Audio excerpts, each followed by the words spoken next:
안녕하세요. 투자왕TV의 투자왕입니다. 자, 이더리움 마지막 섹션이길 바라며 세 번째 영상인가요? 네 번째인가요? 네, 세 번째 영상 같은데. 네, 아무튼 마지막 영상을 찍도록 하겠습니다. 자, 이 영상 먼저 보신 분들, 이더리움의 적정 가격은 276만원 오늘 기준으로 계산을 했고요. 네, 이거 보시고 이게 지금 3편이니까 1편부터 보고 오시면 될 것 같습니다.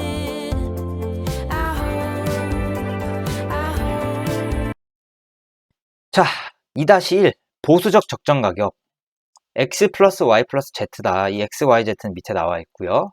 여기서 X는 유럽과 영미권 국가의 특수 에스크로 서비스 수수료를 X라고 합니다. 이게 이더리움이 지금 뺏어오고 있는 가장 큰 시장입니다, 여러분들. 제가 전전 영상에 비트코인 영상을 찍기 전에 예고 영상에서 말씀드렸던 것처럼 코인 회사에서 일을 했었는데요. 저희 회사가 되게 큰 규모의 그러한 금액을 해외로 이송시킬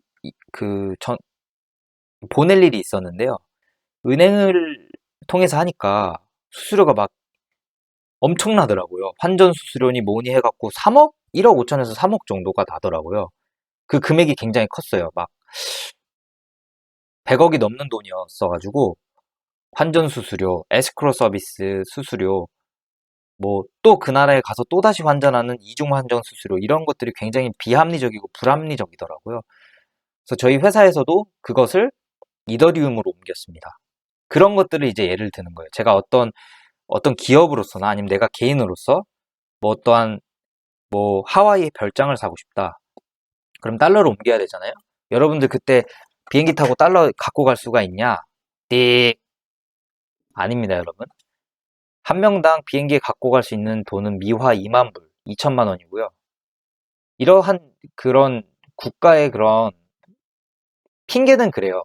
외화 반출돼서 IMF 생기면 어쩌냐, 그때처럼. 그래서 그때 이후로 법을 만들었다 하는데, 좀 이렇게 보면 될 것 같습니다. 썩었다.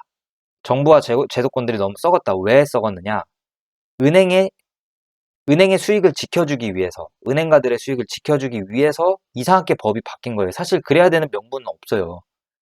그럴 거면 뭐하러, 그럴 거면 사람들이 어떻게 외국에 나가서 물건을 사고 합니까? 그냥 제도권들이 그 중간에서 그것을 법으로 막은 다음에 수수료를 받는 거라고 보면 돼요. 거기서 빡쳐서 만들어진 게 비트코인입니다, 여러분들. 이거 팁이고요. 그래서 지금 처음으로 이더리움이 발돋움 이렇게 태동을 하기 시작했던 시장이 바로 유럽을 중심으로 시작된 에스크로 서비스 수수료를 다 포션을 많이 갖고 왔어요. 즉 유럽은 알다시피 부유한 국가들이 많잖아요. 내가 만약에 식당을 인수하고 싶다. 근데 내 친구가 만약에 베트남에서 작은 호텔을 갖고 있다. 바꾸고 싶다. 아니면 내가 식당을 팔고 베트남 호텔을 갖고 싶은데 유럽 같은 경우는 세금이 어마어마합니다. 그러니까 이중 세금을 넘어서 환율까지 치면은 유럽에서 특정 국가에서 세금을 내고 환전 수수료 내고 송금 수수료 내고 또 베트남에 있는 회사를 살려면 에스크로 수수료를 내고 베트남에 온 달러가 또 베트남 동으로 바꾸려면은 또 환전 수수료를 내고 이런 것들에 수수료를 내니까 사람들이 너무 화가 난 거예요. 내가 평생을 모아서 번 돈 10억, 100억이 수수료를 내고 나면 그 수수료가 몇 억이 돼버리니까. 그래서 이더리움을 미친 척하고 써봤더니 2만 원이더라. 뭐 50억, 100억 옮길 땐 2만 원을 주고 이더리움은 전송 속도 조절이 가능하거든요. 1초 만에 가야 된다. 그러면 2만 원, 뭐 100억 옮기는데 2만 원이면 엄청 적은 돈이잖아요. 근데 은행은 그렇게 적지가 않습니다. 적어도 수수료가 에스크로 수수료는 엄청나게 비쌉니다. 환전 수수료만 해도 0.1%예요. 어마어마하죠, 여러분? 0.1%면 100억이라고 가정했을 때 1000만 원입니다, 여러분. 근데 아시다시피 이더리움은 가상화폐는 환전 수수료라는 게 없잖아요. 거기서부터 엄청 혁신이 일어났다고 보면 돼요, 여러분. 그래서 이제 뭐 2,000원에도 전송시킬 수 있습니다, 여러분. 1,500원, 2,000원에도 충분히 전송을 시킬 수 있고 대신에 속도가 뭐 5분, 15분 걸릴 수도 있겠죠. 그러니까 이더리움의 전송 속도는 입찰제입니다. 더 높은 금액을 지불하는 사람한테 더 우선권을 줘서 먼저 송금 처리를 해주는 거죠. 그래서 이 유럽과 영미권 국가들, 즉 이런 첨단 산업에 좀 많이 깨어있고 좀 배운 것들이 많고 잃은 것들이 많은, 그리고 제도권이 더 부정부패하고 더 많은 수수료를 부과하고 더 비합리적으로 돌아가는 국가들 위주의 그런 에스크로 서비스 수수료를 가져왔고요. 그 포션을 갖고 왔고, Y는 세계 은행 수수료의 1에서 3%. 이건 아까 위에서 제가 말씀드렸던 이 부분입니다. GDP 대비 0.3%. 국가별 코인 시장 참여도 상이한데, 이거는 제가 말씀드렸던 것처럼 인터넷 보급률, 여기 인터넷 보급률, 이거 참고하시면 될 것 같고, Z는 토큰입니다. 토큰은 제가 아까 말씀드렸던 그 22조 있잖아요. 그러니까 즉 이더리움을 송금하면서 쓰는 수수료가 1년 하루에 600억이고 1년에 22조다, 그 금액이. 이 토큰인데, 이 토큰을 사용하는 것들에 대한 수수료를 말하는 건데요. 그리고 토큰의 내재 가치도 있죠. 이 토큰의 내재 가치라는 건 뭐냐면요. 만약에 제2의 삼성전자가 나오거나 제2의 애플이 나오면요. 이젠 시대가 바뀌어서 투자 자금을 모아야 되잖아요. 그럼 투자 자금을 모을 때 옆집 철수 어머니네한테 가서 1억만 빌려주십시오. 제가 제2의 애플을 만들겠습니다. 이렇게 안 합니다. 그냥 이더리움을 하나 구매를 해서요. 이더리움을 구매한 다음에 제2의 애플 토큰 이렇게 하고 거기다 계약서를 작성을 합니다. 저는 제2의 애플을 만들고 있고 저는 어떤 기술을 보유하고 있습니다. 저한테 이더리움을 전송해 주시면 제가 나중에 수익 분배를 해드리겠습니다. 라고 하면 그 토큰을 저희가 투자할 수 있는 거죠. 뭘 통해? 이더리움을 통해. 얘 될 것 같아. 얘 기술이 좋네? 그럼 나 얘한테 500만 원 투자. 그럼 이더리움 사서 그 애플2 토큰을 제가 사는 겁니다. 그러면은 이 모금 행사를 시작했던 이 애플2의 친구는 전 세계 사람들한테 투자를 받을 수가 있는 거죠. 아주 합리적이고 수수료도 없고요. 주식을 상장시킬 필요도 없고 옆집 철수 아줌마한테 갈 필요도 없고 각서를 쓸 필요도 없고 공증을 받을 필요도 없습니다. 왜? 그 토큰을 발행한 것에 다 공증과 각서 내용 그런 것들 다 코딩으로 할 수가 있거든요. 그런 것들은 너무 깊어지니까 나중에 설명을 드리겠습니다. 곱하기 내부 거래 비용. 내부 거래 비용은 지금 현재 실리콘밸리에서 많이 사용하고 있는 거고요. 이 영상을 보시는 시청자분들도 충분히 응용할 수 있는 겁니다. 가령 상여금이라든가 구글, 아마존에 들어온대요. 그러니까 만약에 세탁소를 운영하시고 있다. 갑자기 손님이 왔는데 손님한테 드릴 잔돈이 없어. 그럼 옆집에 가서 잔돈 빌려올 수 있잖아요. 그런 개념입니다. 즉 세탁소로 예를 들면 좀 그런데 식당이에요. 옆집에서 공깃밥을 빌려왔어요. 왜냐면 저희도 공깃밥을 파니까. 그리고 다음날 그 공깃밥을 갖다 주죠. 그런데 그게 옆집 가게와 가게끼리는 그게 이렇게 세금을 안 물리잖아요. 부가가치세 15.4% 안 떼지 않습니까? 근데 그게 기업으로 가면 삼성과 LG가 야 너네 디스플레이에 들어가는 실리콘 좀 빌려줘. 얼마? 1,000억 원어치만 빌려줘. 우리 지금 중국에서 안 들어오고 있어. 일본에서 안 들어오고 있어. 수출 규제 때문에. 알았어. 가져가 하고 주잖아요. 그럼 1,000억에 대한 수수료를 15.4%를 부과해야겠죠. 물론 부과 안 한다 해도 회계 장부상 그게 잡힙니다. 그리고 비용이 발생합니다. 왜? 야, 그럼 알았어. 그럼 우리 회사 법무팀한테 알려줄 테니까, 재무팀한테 알려줄 테니까, 너네 회사로 무슨 채권을 끊는다든가, 어음을 발행한다든가, 그렇게, 이런 모든 것들에는 엄청난 비용이 생성이 되는데, 그런 비용이 삼성, LG 간에만 생기는 게 아니라, 구글, 아마존에 들어온 데에도 생기고요. 현대차, 쌍용차에 어떠한 부품이라든가, 타이어라든가, 이런 작고 큰 거래들에 모두 세금과 수수료와 비용이 발생을 하는데 그것을 바로 내부 거래 비용이라고 합니다. 이건 그냥 제가 정한 말이에요. 이해하기 쉽게 하기 위해서. 근데 그걸 토큰을 발행해서 서로 주고받잖아요. 이를테면 이더리움을 삼성과 LG가 하나씩 사요. 그 다음에 삼성 토큰, LG 토큰을 사서 발행을 합니다. 얼마? 이를테면은 1조 개씩 발행을 해요. 여러분들 이더리움 아셔야 되는 게 이더리움 코인 하나로도 1조개의 나만의 토큰을 발행할 수 있습니다. 무한대로. 100조개도 발행할 수 있어요. 그래서 야, 삼성, LG, 우리 이제 이런 거 법무사 비용이나 이런 세금이나 매출로 잡히는 거나 뭐 거래로 이렇게 잡히는 거 싫으니까 우리 서로 만드는 우리 디스플레이 똑같이 만들잖아. 그래서 실리콘에 대해서는 우리 서로 주고받을 때 토큰으로만 계산하자. 알겠지? 좋아, 좋아. 그러면 토큰을 야, 나 오늘 100억 원어치 실리콘 빌려줘. 알았어. 하고 그 실리콘을 갖다 주면은 야, 그럼 내 토큰으로 송금해 줄게. 알았어. 하고 삼성 토큰을 LG한테 100억 원어치를 주는 겁니다. 그리고 나서 1년이 지났을 때 혹은 2, 3년이 지났을 때 야, 내가 지금 삼성 토큰 나 LG인데 삼성 토큰 지금 500억 개 있으니까 이거 그 정산해 줘. 알았어. 하면 이제 가져올 수 있는 겁니다. 왜냐면 이 사람들이 토큰을 발행할 때 계약 내용을 다 적어야 돼요. 반드시. 그리고 그 계약 내용은 반드시 지켜야 됩니다. 그러려면 그 안에 토큰이 들어가 있어야 되고요. 아무튼 이게 좀 복잡한 개념인데 여러분 여기까지만 알면 될 것 같습니다. 그리고 스톡 옵션도 마찬가지입니다. 세금과 말도 안 되는 수수료가 부과되는 모든 항목에 대해서 이더리움은 특히나 금융산업에 대해서는 전부 그 포션을 갖고 오고 있다는 겁니다. 그래서 XYZ를 더한 가격이 보수적 적정 가격이다. 이 가치가 이 가격이다라고 보시면 될 것 같고요. 두 번째는 이것들을 다 합친 값인데 금융산업의 이익과 비례한다라고 일단은 좀 정리하고 싶고요. 전 세계 에스크로 수수료, 은행산업 이익. 그러니까 위에 같은 경우는 특수 에스크로 서비스 수수료만 제가 봤잖아요. 근데 은행에서도 작고 큰 에스크로 서비스를 한다는 거 아십니까, 혹시?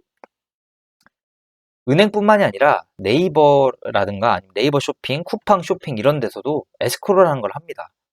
가령 이를테면 저희가 페이팔이라는 걸 쓰거나 아니면 저희가 뭐 네이버나 쿠팡에서 결제할 때 먼저 쿠팡 머니나 네이버 머니를 충전을 하잖아요. 그것도 에스크로의 일종이에요. 내가 돈을 먼저 충전해 놓고 그 돈을 관리해주는 중간업자가 있잖아요. 그게 은행이 될 수도 있고 네이버 주식회사가 될 수도 있고 그럼 그 사람들이 하는 행위가 에스크로 행위, 그 서비스 행위입니다. 돈을 중간에서 받아주고 물건을 파는 판매자와 물건을 살려는 저의 그런 중간에서 수수료를 조금씩 받는 거죠. 0.01%. 그런 것들을 얘기를 하는 겁니다. 위에 것보다 훨씬 더 포괄적인 개념이고요.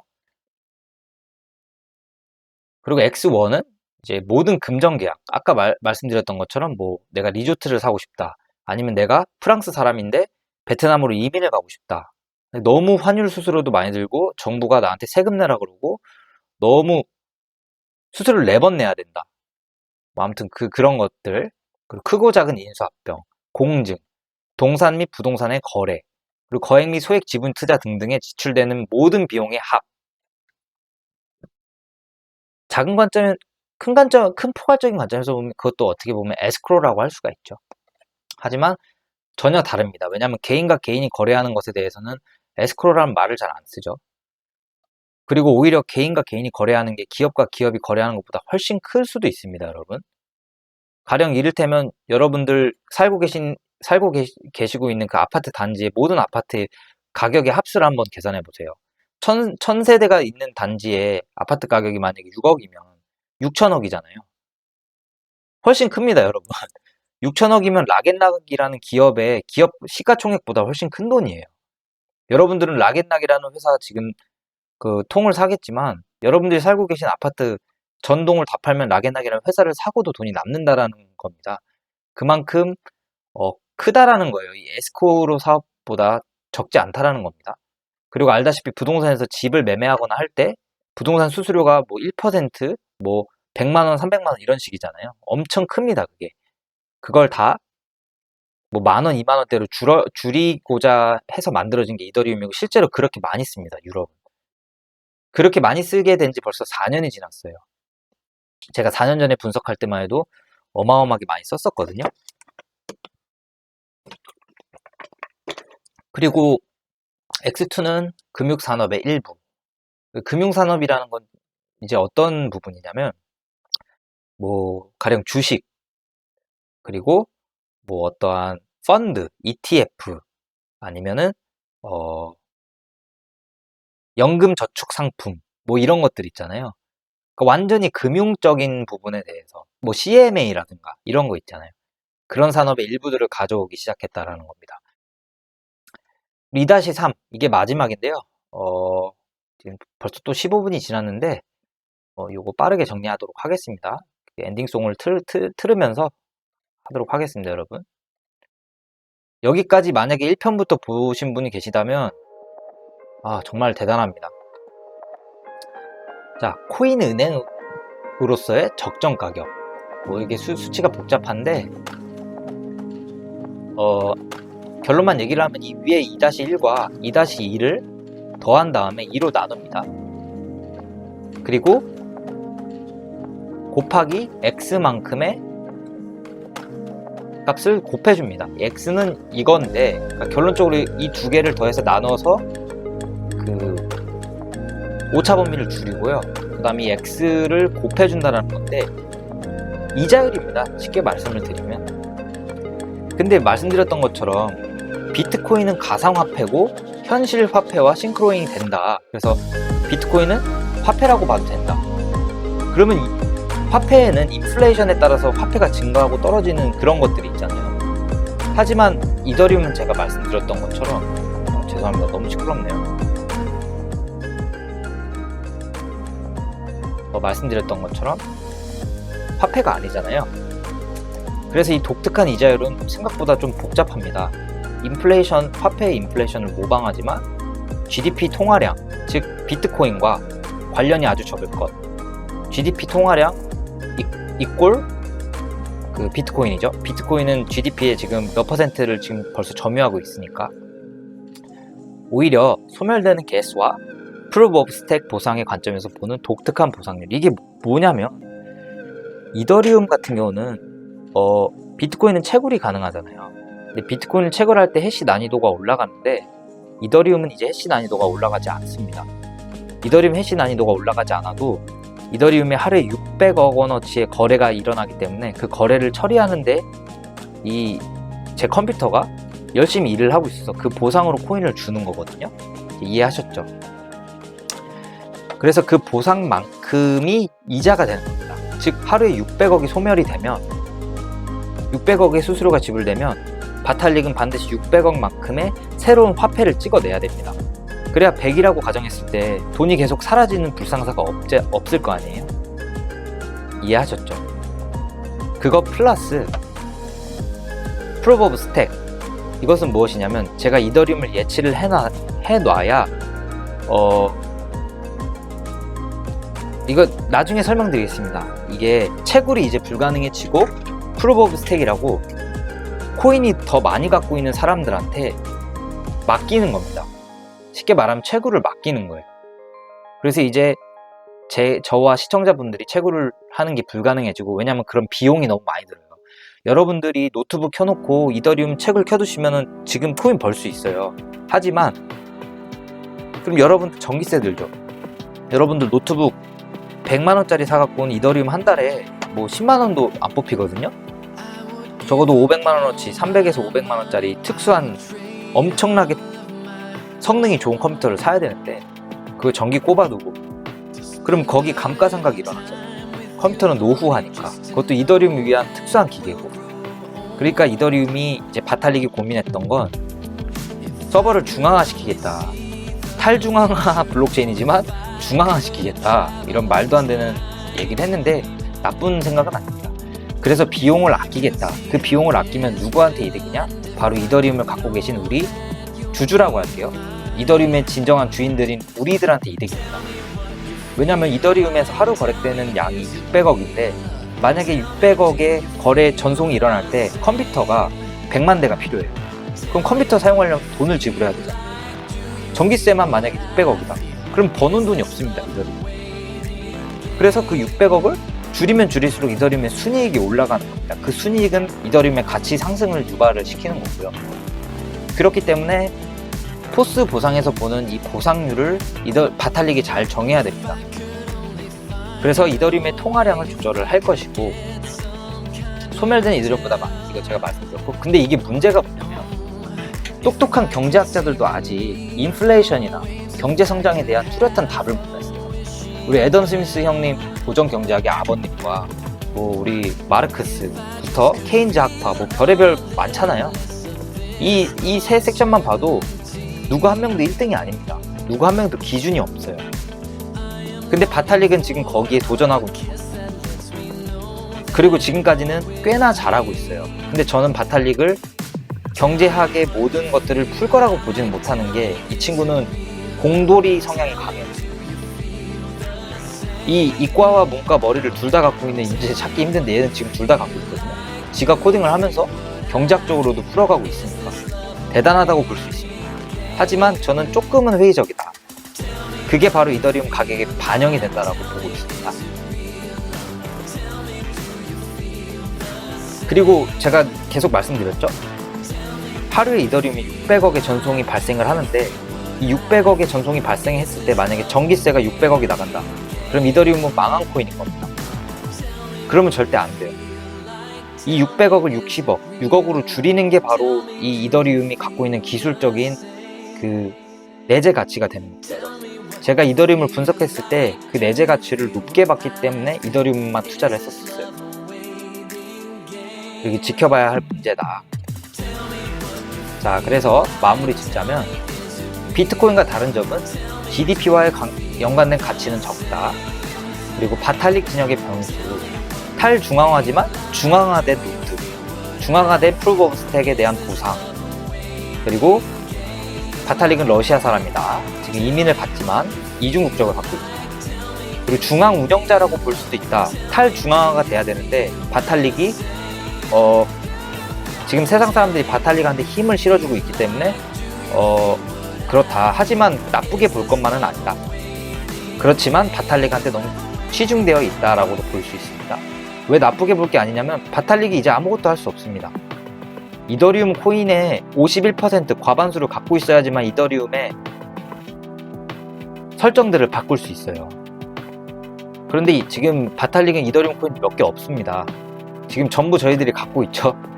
그렇기 때문에 바탈릭도 만약에 쓸데없는 짓을 하거나 저희 이제 이더리움의 주인들한테 밉보이게 되면, 저희는 그 이더리움을 똑똑한 친구들한테 그 권한을 맡겨서 그 사람이 이더리움을 다시 업데이트 시키고 발전해 나가고 수정해 나가도록 할 수가 있습니다. 그게 이더리움의 아주 혁신적인 장점이고, 그것은 비트코인에도 내장되어 있습니다. 그래서 능력의 한계가 올 때가 바로 이제 이 가격의 한계가 올 때라고 저는 보고요. 이더리움이 투자왕, 이더리움 발행량이 무제한이라고 들었는데, 그러면 내 코인 점점 가치가 낮아지는 게 아니냐라고 보시면 되는데요. 경제학적으로 그런 거 아니니까 발행량이 무제한인 건 맞습니다. 하지만 아니라고 보시면 돼요. 그냥 인플레이션이라고 보시면 돼요. 인플레이션이 생기면 어떡하죠, 국가들이? 그거 계속 냅둬서 베네수엘라처럼 화폐를 한 3kg 갖고 가야 겨우 계란 하나 얻을 수 있나요? 아닙니다. 우리나라 인플레 많고 미국 인플레 많다고 달러 막 한 보따리 갖고 가야 햄버거 하나 사 먹나요? 그런 거 아닙니다. 인플레이션이 생기면 잡힙니다. 그걸 하는 게 운영자입니다. 그걸 조율하는 게. 그걸 푸는 게 바탈릭입니다. 네, 여기까지 너무 고생 많으셨고요. 결론적으로 276만원 이상의 가치를 갖고 있으니 그 미만이면 무제한으로 매입을 하고, 그 이상이면 천천히 지켜보는 게 나쁘지 않다인데, 그렇다고 제 말 듣고 지금 당장 대출받아서 절대 사시면 안 됩니다. 코인 시장에서 지금 이 투자왕이 코인 시장을 들어온 이유는 10분의 1 토막이 언제든지 날 수 있다는 겁니다, 여러분. 자, 기억하세요. 200만원까지 올라갔던 2017년도 이더리움 가격이 2018, 19년에는 2018년도, 19년도에는 무려 10만원, 6만원까지 떨어졌다는 거, 그것만 기억하시면 됩니다. 지금 200만원 이더리움이 내년에 10만원, 20만원, 40만원일 수 있다는 겁니다. 그때 저 투자왕의 이 영상들을 지루하더라도 꼼꼼히 다시 한 번씩 다 살펴보시길 바랍니다. 자, 지금까지 투자왕 채널의 투자왕이었습니다. 시청해주셔서 감사합니다. 안녕. 다음 편 기대해주세요. 그 리플 에이다. 빠이.